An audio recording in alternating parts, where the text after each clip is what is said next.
High বন্ধুরা, আশা করি তোমরা সকলেই খুব ভালো আছো। আমিও খুব ভালো আছি। তো আবারও আজকে নিয়ে চলে এসেছি আবারও তোমাদের কাছে নতুন একটা রেসিপি। তো আজকের রেসিপিটা হচ্ছে ইলিশ ভাপা। তো এই রেসিপিটা তো খুবই সহজ। প্রথমেই মাছের মধ্যে লবণ হলুদ মাখিয়ে নিয়েছি ও তার মধ্যে দিয়ে দিয়েছি সর্ষে ও পোস্ত বাটা। তো এরপরে দিয়ে দিয়েছি সর্ষের তেল ও চিরা কাঁচা লঙ্কা। একটু ভালোই ঝাল দিয়েছি যাতে খেতে একটু বেশি সুন্দর হয়। ঝালটা না দিলে খেতে হয়। এটা যেরকম সহজ রেসিপি, খেতেও কিন্তু খুব সুন্দর সুস্বাদু হয়। তো আশা করি এটা সবাই খেয়েছো, আর যারা যারা খাওনি সেটা তারাও খুব তাড়াতাড়ি ট্রাই করে নিও। এটা সত্যিই খুব ভালো খেতে হয়।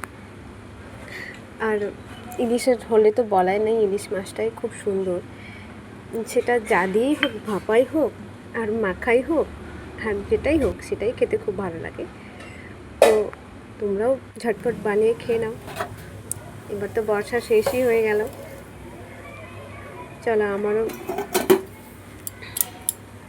তা আশা করি রেসিপিটা সকলের খুব ভালো লাগবে। সবাই একটু সাপোর্ট করো, শেয়ার করো, ভালোবাসা দিও, সবাই ফলো করো, লাইক করো।